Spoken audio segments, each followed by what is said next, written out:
We had 13 inches of rain in about a 24-hour period over Saturday and Sunday, part of Saturday and part of Sunday. And 13 inches of rain, the Harpeth River and the little creek that runs into the river just could not handle it. It just started backing up. As the first weekend in May dawned in Middle Tennessee, it looked to be one of the best growing seasons in years for area farmers, with a timely rain last weekend and good weather for planting, allowing most to be finished with corn planting. And for the Delvins in Williamson County, their fruits and vegetable crops were looking great. We went really from one of the best looking years of crops we've had in a long time, because we had a late cool spring, but it helped the cold crops out really well. We went from super crops to devastation, and now we've lost probably 50% of all the early stuff. My biggest problem we had Saturday was the Small Creek backing up, and then yesterday was the Harpeth got really rampaging and just came through the fields with a vengeance. But even facing 50% of their crops gone, the Delvins seem hopeful for a good year. The only good thing is that we do have plenty of plants in the greenhouse. We'll start planting right back as soon as it dries up. So we're fortunate in that aspect that we do have enough plants to plant back most of the stuff. Some plants we don't, but most of the stuff we have are able to plant them right back. So it just puts us behind, maybe 2 or 3 weeks behind on certain crops that we'll have to harvest. All this, what you feel you see behind you, was halfway up this field this morning, so it really got away fast today. So, and then the sun's out today, it really feels a lot better. So, this like I said, we see our damage, but we see hope on the horizon. I've told a few people I'm 54 years old, and I've been on this place all my life, and I've just never seen the water this high along Leapers Creek. It's history-making event. It's a record not only to me, it's a record to anybody that's living today. For farmers Jerry Gardner of Murray County and Danny Rochelle of Hickman County, the historic flooding on their farms will hopefully be a once-in-a-lifetime event, but definitely one they'll never forget. Hickman County was in the path of some of the heaviest rains to fall in the state, and the Duck River had all it could take. I've had my rain gauge run over 2 times, and we've still had 14 inches of rain with that. This stretch of bottom here behind us was planted about the middle of April. It was planted into corn. We had it up to a good stand, and we were worried about the dry weather back then, and the topic of conversation was, is it going to be a dry summer, as dry as it is now, and we were worried about our hay crop too. Rochelle says he lost some 260 acres of corn on these fertile river bottoms, and though he did have crop insurance, that will only cover a small portion of his losses. It won't include the expenses of replacing downed fences and debris removal that was scattered by the water, and that's a story played out by farmers statewide as they have to contend with and depend on Mother Nature. Our main problem now is just damage to low-lying fields along the creek. That's where most of my cropland and my hay land is, and it's got some pretty severe damage that I'll have to deal with.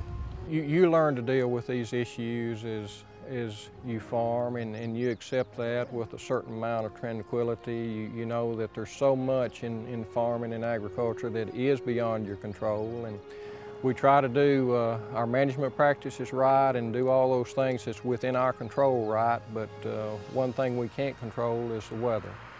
And I'll tell you what, this past Saturday night, I was a little bit anxious. It was a little bit hard to sleep, tossing and turning, but once you get past that, you accept it, and you know, there's been no loss of life here close to us. We're thankful for that. We know a lot of people have been lost in the flood, and that's our real concern. So many people have lost their homes and their personal property and everything they have, and our hearts go out to those folks. But we're just really fortunate to have lost just our corn crop. So we've had over 7 inches of rain at one time here, several times before, and that didn't hurt us necessarily. When it rains right here, it'll go on off, but when it rains up east of us, all that comes down on us plus what we get, and then it just kind of multiplies because it don't have anywhere to go.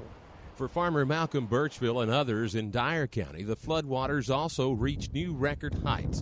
Despite only getting 6 to 8 inches of rain, the heavy downpours to the east made their way west towards the Mississippi, destroying levees in the rail system that so many farmers and other rural businesses depend on. As you probably can see, as we get a little bit further along, and there's more and more dead stalks, and then the stalks get just a little bit lower here, the stalks are completely dead.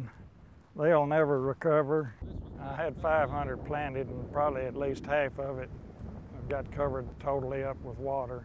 Now, one of the biggest concerns among many West Tennessee farmers and grain elevator operators is the repairs to the rail system.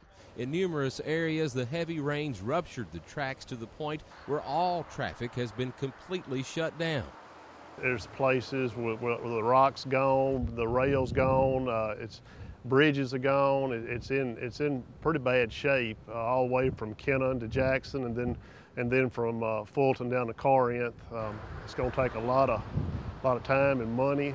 Grain elevators like this one in Trenton are dependent on the railroad to move commodities to market. And farmers are concerned that if the tracks aren't repaired in time, additional transportation costs will be added to their bottom line at harvest time. From a grain standpoint, I mean, we ship corn, wheat, and beans by rail, and it can be 15 to 20 cents a bushel difference in the price and what we can offer versus what we could offer if we had to go strictly by truck.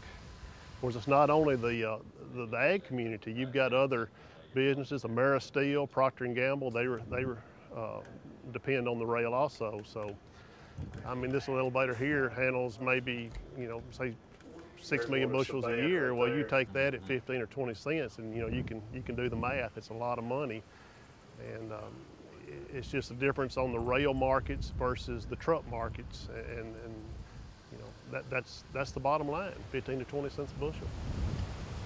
In the aftermath of Tennessee's historic May floods, quickly the USDA State Emergency Board was called together to begin the process of assessing the damage to the ag community. We think that there are probably 40 at the lowest point that we're going to receive reports from, but we have to wait till those local emergency boards meet and come forward with their minutes. But I don't believe that in the end that we'll have as many counties qualify that we might first think, because you simply don't have the volume of cotton planted yet, nor the volume of soybeans. You got to have a 30% loss on any particular crop. Still, individual farmers can apply for disaster assistance with the Farm Service Agency, and hopefully assistance will soon be available as well through the Tennessee Farm Disaster Response Fund. That's a program headed up by the Tennessee Farm Bureau, Farm Credit of Mid-America, Tennessee Farmers Cooperative, and CoBank. And that effort was kicked off by a substantial donation from Monsanto. We felt it very appropriate for us to step up and make a contribution to Tennessee Farm Bureau. We've donated $50,000, and we've asked them to direct this money into this western part of Tennessee in hopes that other people will contribute, and Tennessee Farm Bureau can direct these funds into the appropriate areas to help these local rural communities that, that's where our farmers live, and that grow the food and preserve the environment like they do.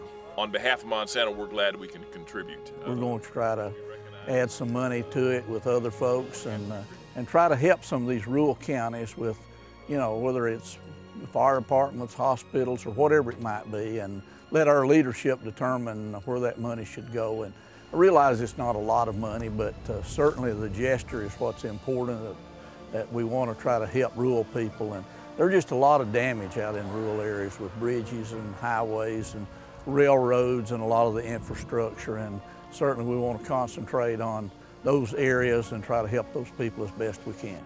I think Farm Bureau will be able to find a really good use for this money. People, communities all over our state have been hurt, and Farm Bureau working together with maybe other companies that's willing to step in and do what Monsanto has done here. It can multiply and have a good effect over more of our communities.